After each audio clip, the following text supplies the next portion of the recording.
Hola, buenas noches a todos. Bienvenidos a nuestra sesión de la Logia Blavatsky. Continuamos con nuestros estudios de la clave de la teosofía. Vamos en Enseñanzas fundamentales de la teosofía, capítulo 5. La oración vulgar destruye la confianza en sí mismo. La página 43 del PDF. Muchas gracias y bienvenidos todos. Adelante, Enrique.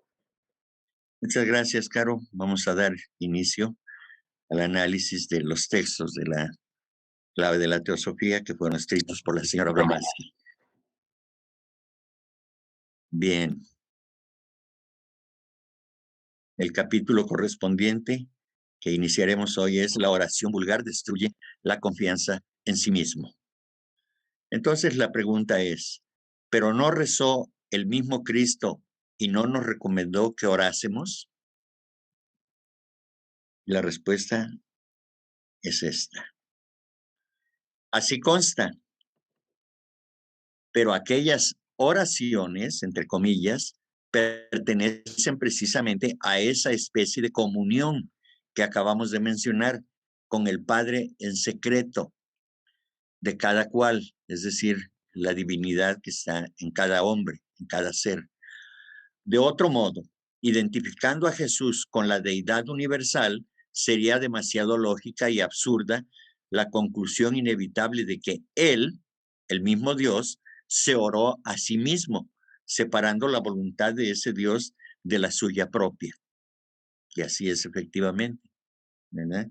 Entonces, eh, debemos contactar a ese Padre en secreto, tener confianza en que Dios mora en nosotros, es decir, ese Atma, o más abajo, el yo superior, que es el enlace entre el cuaternario inferior y la, la, la duada superior, que es Atma y Buddhi.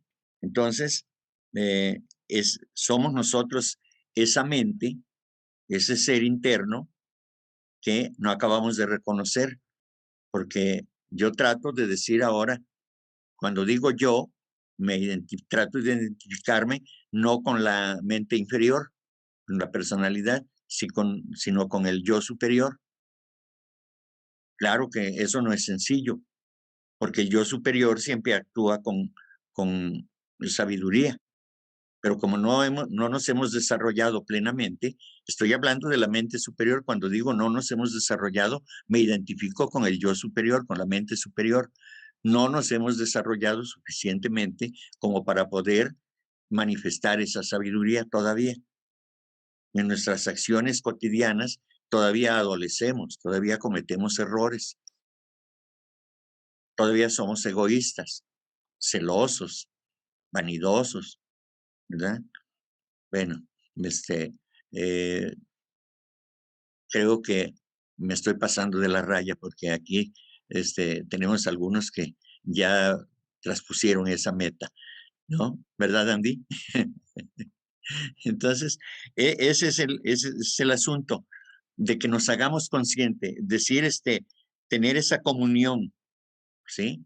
Con el Padre en secreto, es reconocernos como esa divinidad que está eh, tratando de evolucionar, que está trabajando por su evolución.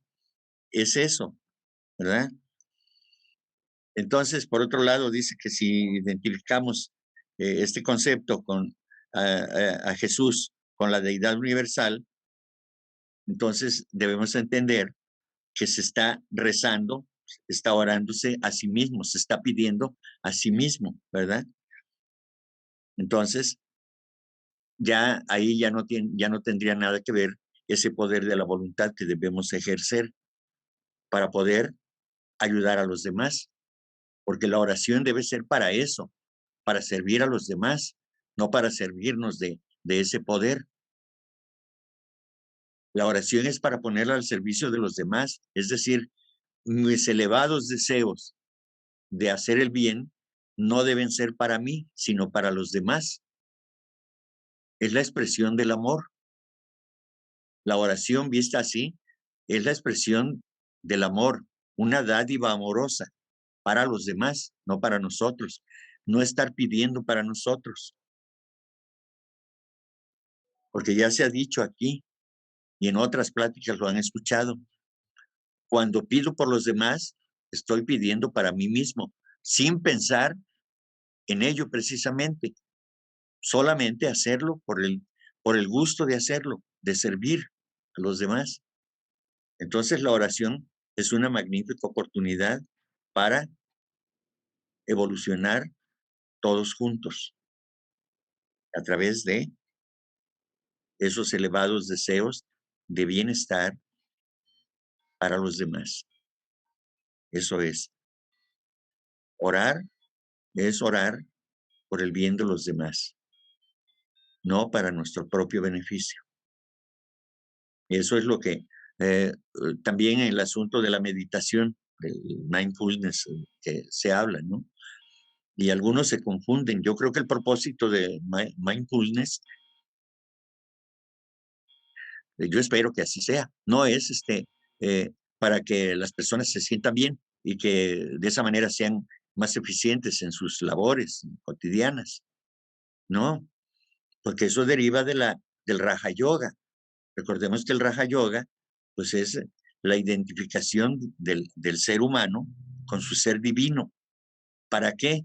Para servir, no para servirse, no para tener bienestar, porque hay personas que dicen, ay, después de mi meditación me sentí súper calmado, calmada, bien armonizado, etcétera, etcétera. Y así es que me pasé un día maravilloso, pero nunca habló de decir, eh, pues toda mi energía que logré concentrar durante mi meditación, la dediqué para la obra del Señor. No, no se dice eso. Se busca el bienestar. La meditación no es eso. El objetivo no es el bienestar personal, es el bienestar de los demás, es el servicio hacia los demás. Entonces, por eso, precisamente, si uno piensa de esa manera, entonces ya no tiene lógica la oración, ya no tiene sentido. ¿Eh? Entonces, el ejercicio de nuestra voluntad debe estar encaminada a la hora de orar hacia el servicio, hacia los demás. Eso es lo que yo creo. Así lo entiendo yo. Bien, pasamos al siguiente. Creo que no hay nadie que quiera opinar. Bien. He de recordarles lo que ya se dijo, se me olvidó decirlo al principio. Sé que es un tema delicado, que toca fibras muy sensibles por las creencias que cada uno tenemos. No se trata de faltarles al respeto, se trata de exponer las ideas de la señora Blavatsky o en todo caso de la teosofía y que yo las interpreto, pero cada quien va a tomar la decisión que corresponda. ¿Sí? Aquí no se trata de hacer prosélitos, se trata de que cada quien se vaya convenciendo de qué es lo que quiere alcanzar, de por qué está estudiando teosofía, porque somos compañeros de estudio, de eso se trata. ¿Sí? Entonces, mis puntos de vista puede que difieran del sentir o de la manera de ver la vida de algunos de ustedes, y está bien, es correcto. Solamente tratemos de hacer lo mejor que podamos. Bien. Otra pregunta. Un argumento más opondré, muy usado por algunos cristianos. Dicen, siéntome incapaz de vencer mis pasiones y debilidades con mis propias fuerzas, pero cuando rezo a Jesucristo, siento que me da fuerzas y que con su ayuda soy capaz de vencer. Es decir, la oración hacia afuera. ¿Sí? Y entonces la respuesta es, no es extraño. Si el Cristo Jesús es Dios e independiente y separado del que reza, es claro que todo es y debe ser posible a un Dios todopoderoso. Mas entonces, ¿en dónde está el mérito o la justicia de semejante triunfo? ¿Por qué se ha de recompensar al pseudo vencedor tratándose de lo que tan solo le han costado unas cuantas oraciones?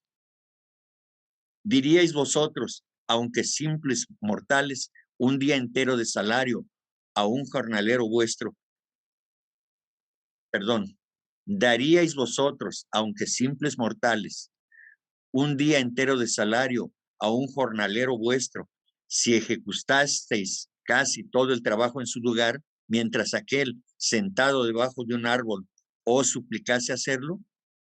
La idea de pasarse uno la vida entera en una ociosidad moral, mientras otro, sea Dios u hombre, carga con los trabajos y deberes más duros, nos subleva en alto grado, pues es muy degradante para la dignidad humana. Es decir, reclamo como mérito propio el milagrito cuando yo solamente tuve que pedir y teniendo como sirviente, como criado, a aquel al que le estoy pidiendo, has de cumplirme esto. Te pido por favor que me concedas esto, ¿sí? Ese ya es suficiente mérito para merecer. La ley de karma, la ley de evolución nos enseña en teosofía que para obtener méritos hay que trabajar y en el camino vamos creando deméritos también. Y es por eso que después nos quejamos, porque se nos olvida que hemos cometido errores que son deméritos como resultado y entonces nos olvidamos que hay una ley de karma y entonces uno se pregunta, ¿y a mí por qué me pasa esto? Muy sencillo, porque tú lo ocasionaste, tú moviste las energías. Bien, entonces,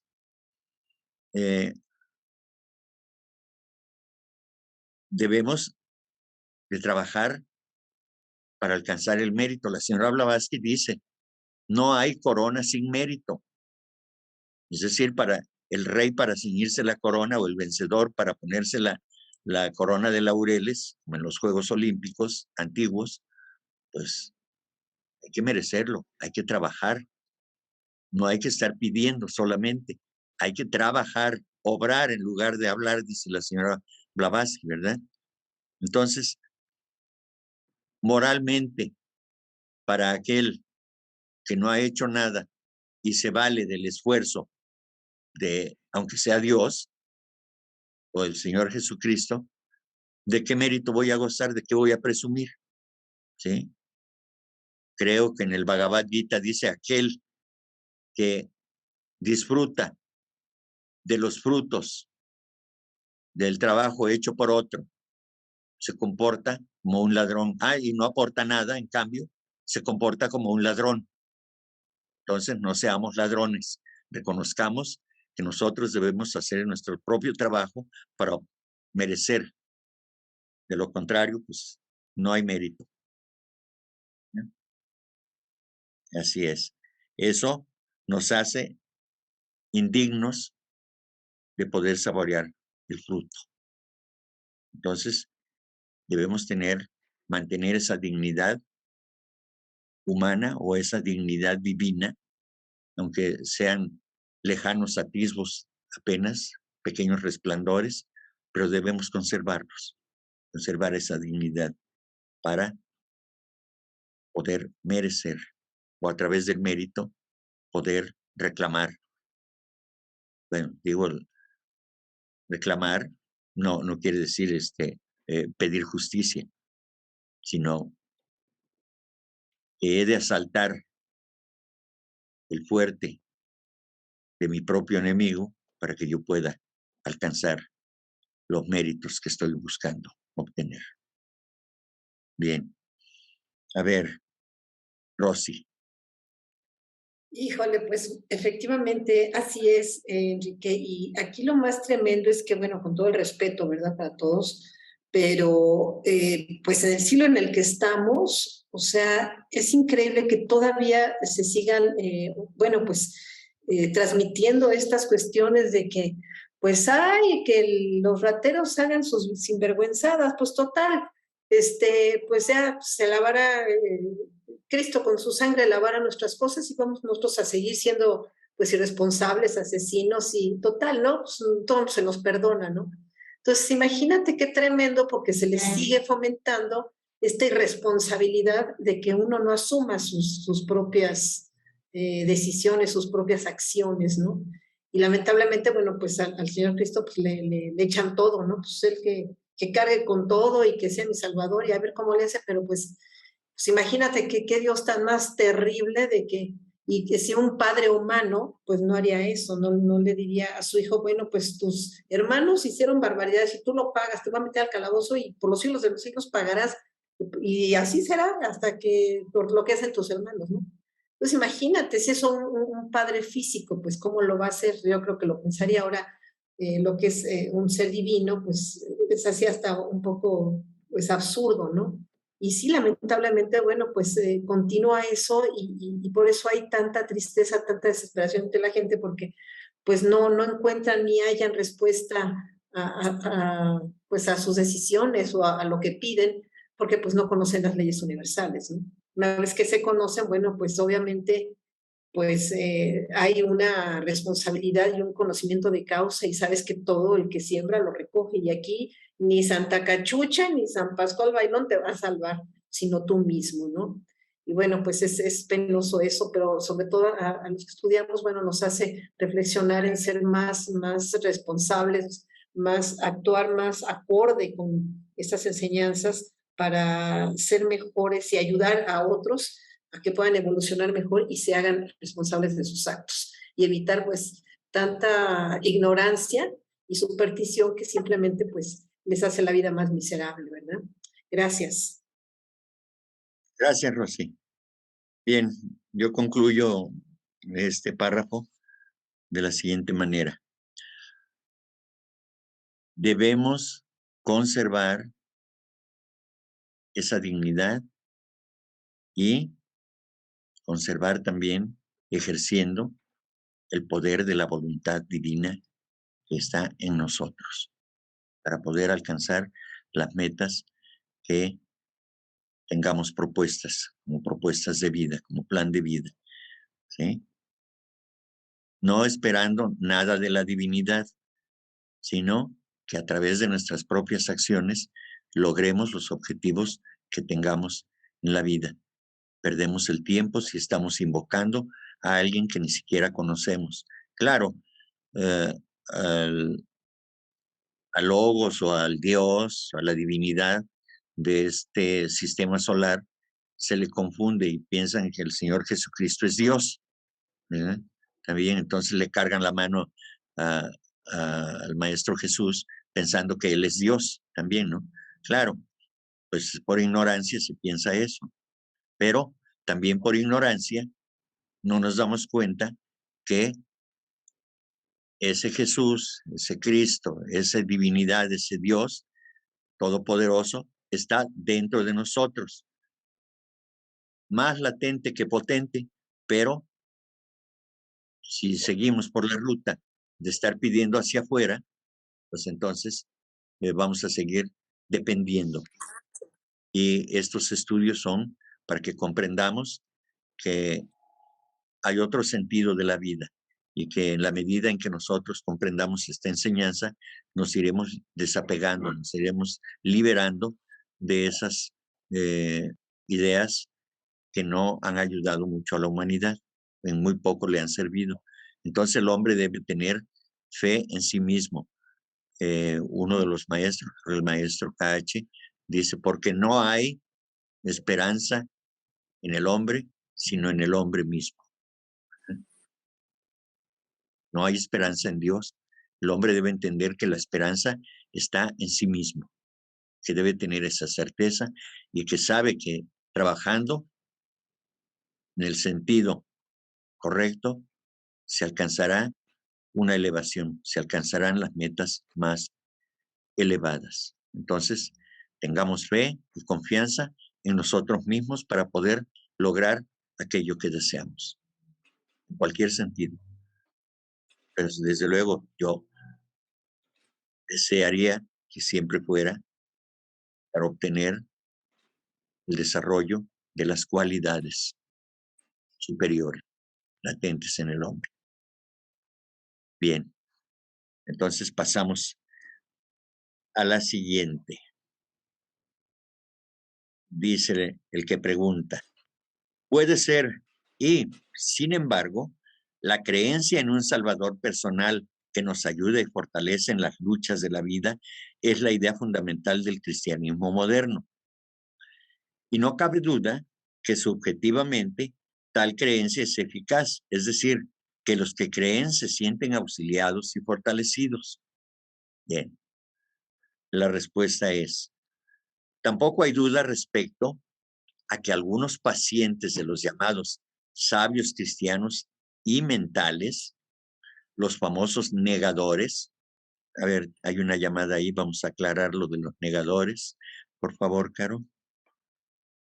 Es la secta de sanadores, que negando la existencia de todo lo que no sea espíritu, el cual no puede ni sufrir ni estar enfermo, pretenden curar todas las enfermedades, con tal que el paciente tenga fe en lo que niega, no puede tener existencia. Una nueva forma de hipnotismo. Pues sí. Entonces, el enfermo habrá de negar que está enfermo, ¿verdad? Entonces, lo que hay que reconocer que sí tenemos un problema, porque si no reconocemos ese problema, pues entonces no podemos avanzar. Hacemos como que la Virgen nos habla, pero la Virgen no está ahí, está nada más en nuestros pensamientos, ¿verdad? Entonces, bueno, continuamos entonces con la lectura. Entonces dice,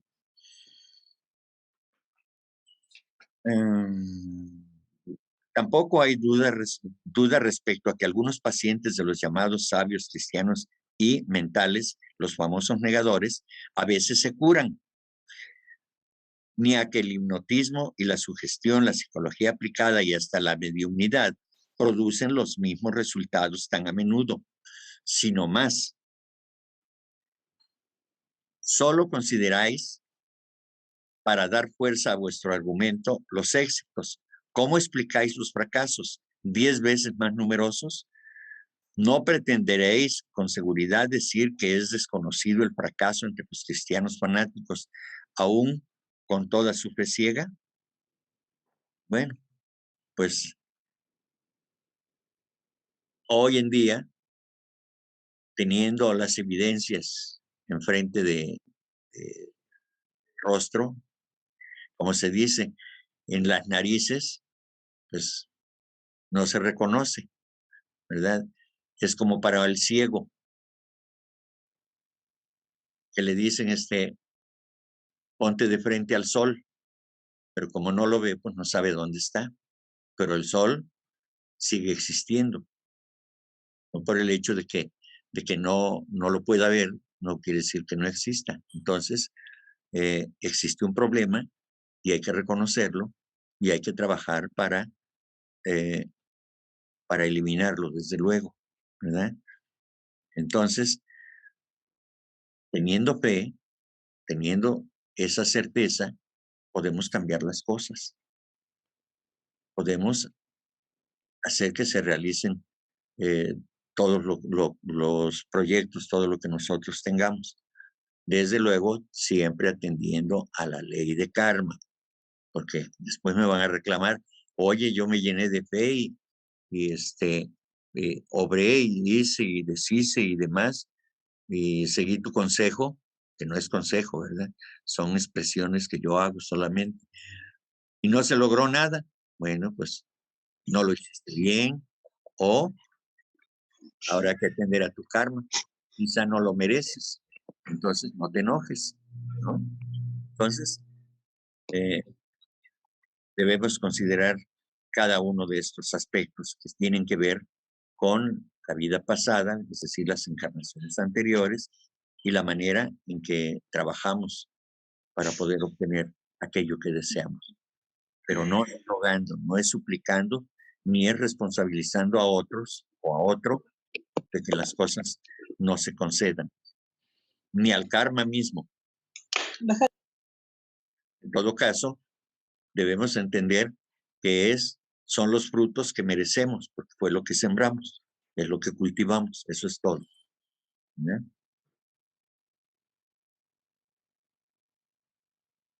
Desde luego que la fe de la que hablo no es la fe ciega, sino la fe razonada, entendiendo esa fe como un poder de convicción que yo tengo de que las cosas han de resultar porque estoy trabajando para ello. Y eso es todo. ¿Ok? Bien, pasamos al siguiente. Pero ¿cómo podéis explicarme los casos seguidos de pleno éxito? ¿Dónde busca el teósofo el poder y la fuerza necesaria para dominar sus pasiones y su egoísmo? La respuesta es en su yo superior, el espíritu divino o el Dios que en él está, en su karma. ¿Sí? En eso, en ese poder que nosotros hemos construido, en ese en el que debemos creer, en ese yo superior que, como les dije, cuando nosotros ya somos los dueños de las acciones de los otros vehículos, entonces nosotros decidimos qué podemos hacer. Pero debemos estar libres de las influencias de esos vehículos inferiores, es decir, de las pasiones, como el egoísmo, como el fanatismo, que no nos conducen a otra cosa más que al fracaso. ¿Ya? Entonces, entendiendo esa parte del karma, que lo que nosotros sembramos es lo que cosechamos, pues entonces de ahí partimos para que, digamos, esto que tengo es justamente lo que merezco, porque es lo que sembré. Y eso nos hará reflexionar para que esto que estamos haciendo ahora habrá de tener sus consecuencias, sus resultados en el futuro. Pero debemos tener esa certeza de que somos nosotros los que estamos realizando las acciones y que por ende nosotros cosecharemos aquella siembra, de lo que sea el resultado de aquella siembra.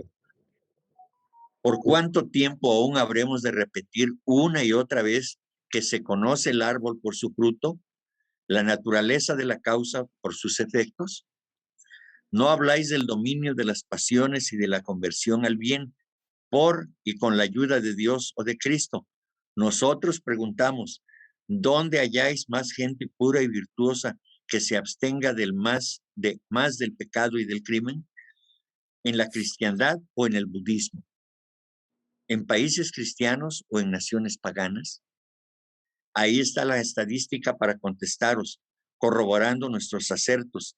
Según el censo último en Ceilán y la India, en el cuadro comparativo de crímenes cometidos por cristianos,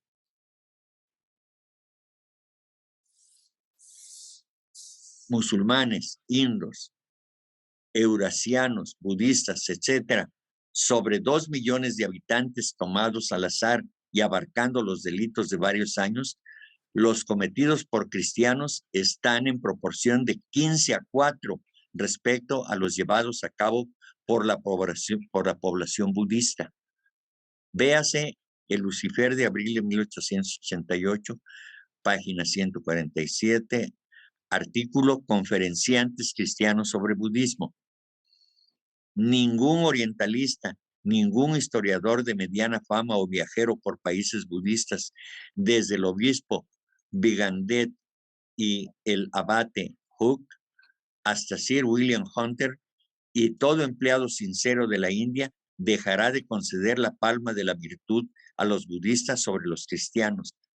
Los primeros, sin embargo, no creen en Dios ni en recompensa futura alguna fuera de este mundo, al menos la verdadera secta budista siamesa.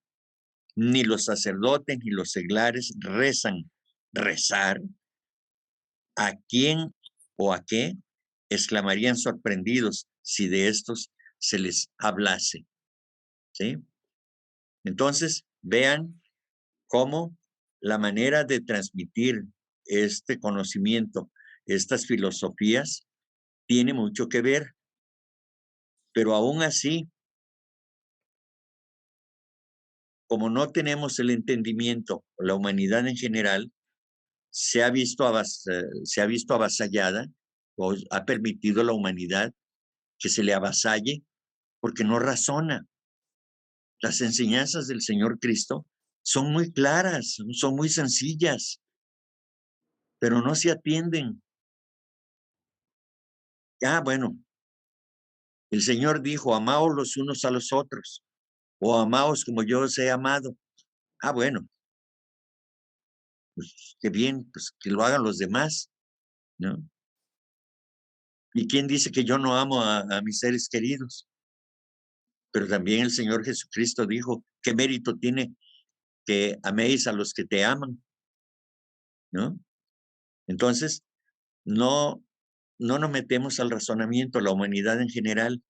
Como repito, las enseñanzas tanto del Buda como del Cristo son dulces, son bellísimas, son fáciles de entender, pero difíciles de practicar. ¿Por qué? Porque somos profundamente egoístas, profundamente orgullosos, soberbios. Y además, porque creemos que el sacerdote en el templo está para pedir por mí, por nosotros, y que él es el representante de Jesús o de Buda, en este caso de Jesús, porque los budistas no piensan así. Y entonces tenemos esa dependencia emocional, y eso es lo que da al traste con respecto a la comparación que se hace en este párrafo con respecto a los budistas, ¿sí? Es la elevación moral finalmente lo que marca diferencias. Y ese poder moral se consigue haciendo lo que es correcto. Tenemos las frases muy conocidas. No hagáis a los demás lo que no quieras para ti. O en sentido positivo, haz a los demás lo que quieras para ti. Pero no, hago lo que me conviene para mí, para mis intereses, no para los demás. Y ese es el problema que tenemos muy grave. Entonces, mientras no reconozcamos que el poder está en nosotros, pero para servir a los demás, no para lastimar, no para empoderarnos, no para dominar a los demás, pues entonces las cosas no podrán cambiar. Pero si pensamos en sentido positivo, pues entonces sí, las cosas cambian. Pero es necesario obrar, actuar, hacerlo. Porque decirlo es muy bonito, hacerlo es el reto, es lo difícil. Ayer como hoy, cuando digo ayer me refiero a hace 2000 años, hace 5000 años, a la actualidad.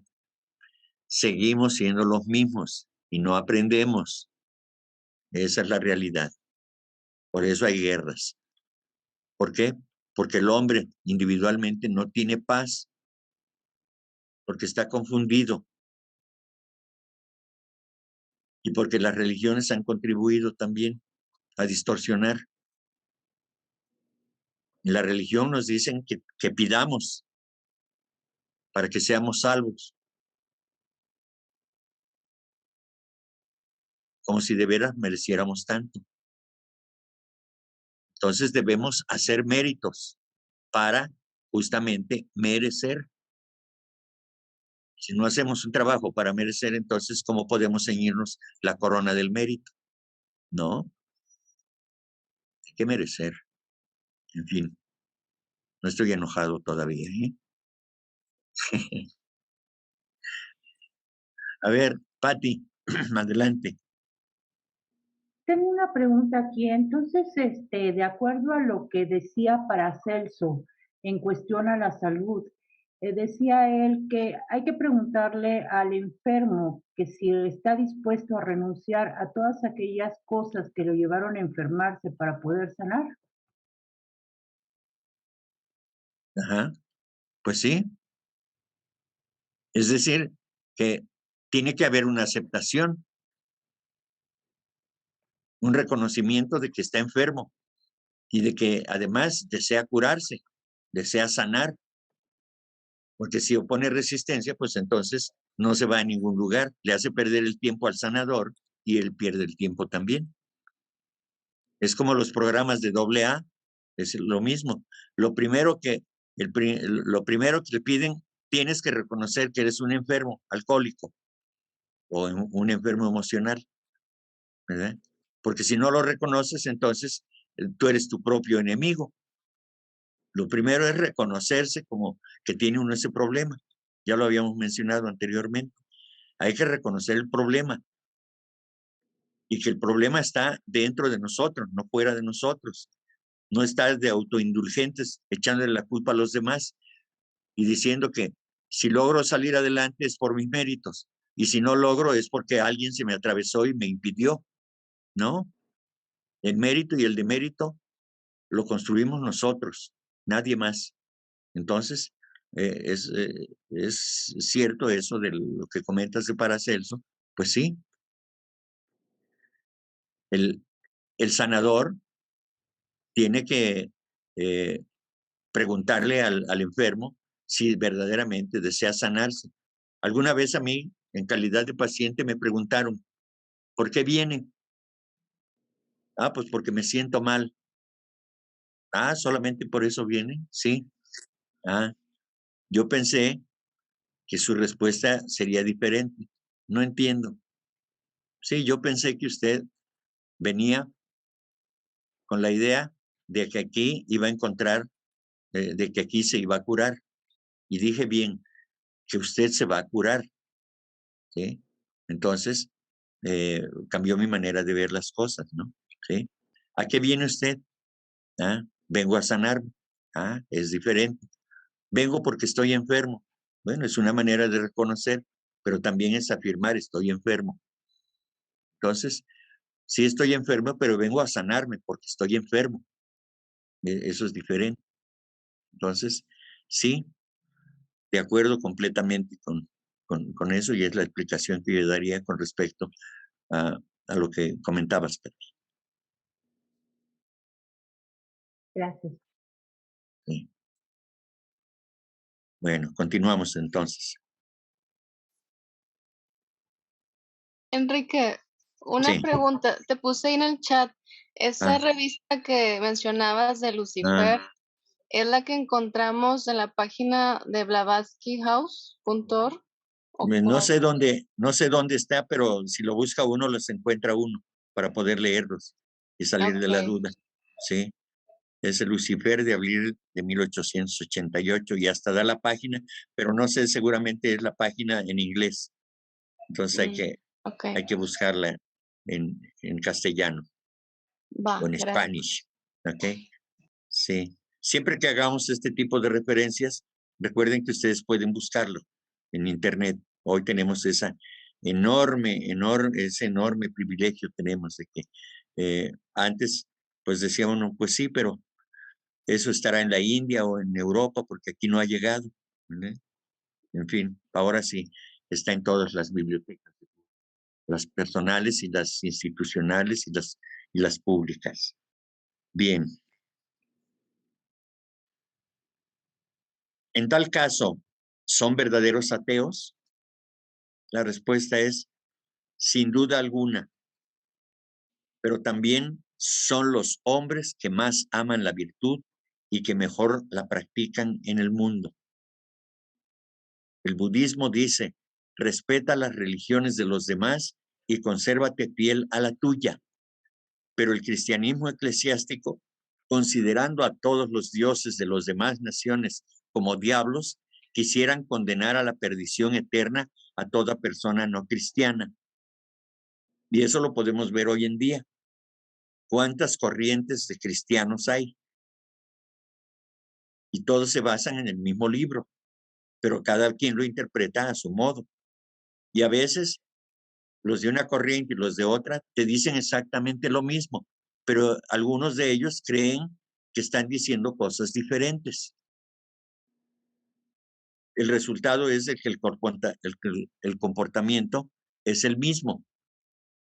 Hoy ha disminuido, pero hay celos, hay quizá hasta odio, de una secta a otra.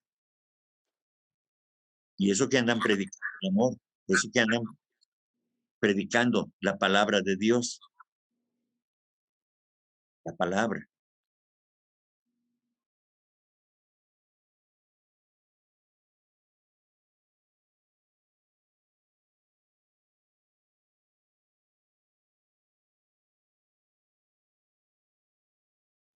¿Escuchan a Enrique o será mi internet? No, ya se perdió. Ajá, sí. Pensé por un momento que era yo. No. ¿Ya? Ya volví, Ay, Enrique, qué sí. susto, ya apareció. Fue un instante. Ajá, listo. Bien. ¿Ok?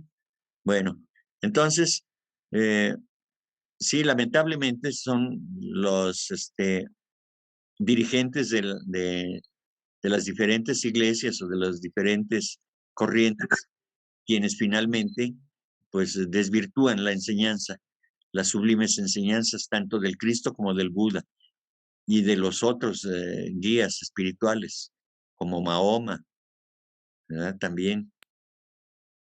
Y bueno, y las enseñanzas de Zoroastro, aunque no vino como un líder parecido a lo que se entiende de la imagen del Señor Buda y del Señor Cristo, pues se toma como una filosofía, como algo así, ¿no? Nada más. Pero ciertamente son filosofías. La, la, los creyentes o los seguidores de la enseñanza del Buda, más bien utilizan una filosofía, dice la señora Blavatsky, que es la más sublime filosofía de amor predicada por el señor Buda. No es una religión, es una filosofía sublime. Lo mismo la del Cristo, nada más que la convirtieron en religión. Entonces, realmente son filosofías elevadas, con principios morales elevadísimos, que la humanidad pues no puede cumplir bien a bien por su estado evolutivo. Eso es lo que pasa, ¿no? Entonces, nosotros por eso en teosofía también hacemos lo mismo que dice aquí la señora Blavatsky respecto de la opinión de los budistas. Aquí en teosofía no queremos que abandonen sus credos, sus creencias, sus iglesias, ¿no? Que cada quien siga ahí, pero con una nueva visión, con una visión de amor, de unidad, sin separatividad. Y eso es lo que se pretende, porque finalmente las religiones sirven para eso, o deben servir para eso, para que cada quien esté en el nivel que considera que debe estar. Para eso sirven las religiones, para que cada nivel de evolución se exprese. Ahí es eso, cada quien en su propia religión, como yo les comentaba hace un momento. Los predicadores cristianos de una corriente y de otra tienen como base el mismo libro, pero su interpretación es diferente, su sentir es diferente. Entonces, si cada uno de ellos de diferente corriente lo interpretaran de la misma manera, no habría necesidad de tantas corrientes de pensamiento cristiano. Sería una sola, que es la corriente de pensamiento del amor a los demás. Lo mismo, la enseñanza del Buda también es de servicio a los demás. Todo es lo mismo, pero pues cada quien lo acomoda a sus propios intereses. Y ese es el problema que tiene la humanidad, que tenemos como humanidad. ¿Ya? Entonces, en teosofía, por eso aquí cabemos todos, todas las creencias, todas las religiones, todas las ideas de que tenga un grupo de personas o una sola, aquí, ya sea que crea en Dios o no, es bienvenido. Nada más se pide, se exige respeto y consideración por la opinión de los demás. He dicho. Creo que ya es tiempo de concluir. Si tienen a Pati. Enrique, pero queda una sola pregunta para terminar esta parte. Yo creo que sería Bueno, apropiado ok. hacerla. Ajá. Entonces, aguántanos, Pati, por favor. A ver, me voy rápido. ¿No hace el clero budista otro tanto? Jamás. Respetan demasiado el sabio precepto del Dhammapada, pues saben que si cualquier hombre, sea o no instruido, se considera tan superior que desprecie a los demás, se parece a un ciego llevando una luz. Ciego él quiere alumbrar a los otros. Entonces, por eso yo, cuando me expreso aquí, pues hace rato alguien dijo, preguntó si yo podía dar un consejo. No, yo no estoy capacitado para dar consejos. Puedo dar mi punto de vista, lo que yo haría en todo caso, pero un consejo, eso sí, no. Creo que es difícil. Ni los maestros mismos se atreven a dar consejos. Dan una guía solamente. Y es el hombre el que recibe la guía, el que se debe aconsejar a sí mismo, ¿verdad? Debo hacer esto y debo hacer aquello. Esto es lo más conveniente, etcétera, etcétera. ¿Sí? Entonces, sí, debemos entender esto del Dhammapada. Lo aclaramos la siguiente sesión porque hay que buscarlo. Yo no desconozco a qué se refiere, pero lo podemos aclarar en la próxima para ya no extendernos más, respetando el tiempo de todos, es lo que pretendo. ¿Sí? Bien. A ver, Pati, ¿qué vas a decirnos ahora? Creo que uno de los factores más importantes en donde divide las religiones es el fanatismo que cada líder le pone a cada culto y al final de cuentas ese es el principal factor que pues obviamente muchos no están de acuerdo, ¿no? Sí, pero eh, el responsable sigue siendo el individuo, el creyente, ¿sí? Por supuesto que el, el que da la enseñanza o el que da la guía, la dirección de cómo hacer las cosas, pues tiene una parte de responsabilidad, pero también el individuo que recibe tal enseñanza, pues debe hacerse responsable de sí mismo también, ¿sí? Yo eso es lo que creo. Es decir, nosotros los que estamos estudiando aquí ahora esto, de alguna manera nos rebelamos contra nosotros mismos o contra ese tipo de enseñanza, no contra una persona en específico. ¿Por qué? Pues porque creemos de una manera diferente. No nos satisface aquello que hemos recibido como guía espiritual y demás. Y entonces, pues, eh, asumimos que hay otra manera de interpretar las cosas y entonces por eso estamos aquí. Y eso yo creo que está bien. Y otros pues dirán, bueno, pues por eso precisamente volviendo a las corrientes de cristianos diferentes y diversas, pues no están de acuerdo con la Iglesia Católica y se van por otro lado. Y otros no están de acuerdo. Te invito a esta. No, no, yo mejor me voy con los de Pentecostés, o yo con los metodistas, o yo con los mormones, ¿sí? Porque cada quien tiene sus propios intereses. En teosofía o en la sociedad teosófica, el interés es la humanidad en su conjunto, ¿sí? Por eso se exige y se otorga respeto a las creencias de todos, porque queremos esa unidad, esa fraternidad, y que cada quien vaya descubriendo por sí mismo los valores que tiene la enseñanza teosófica. De eso se trata. No se trata de imponer las ideas teosóficas, se trata de dar los puntos de vista y que cada quien decida si le es conveniente o no le es conveniente, si le sirve para crecer espiritualmente o no. De eso se trata.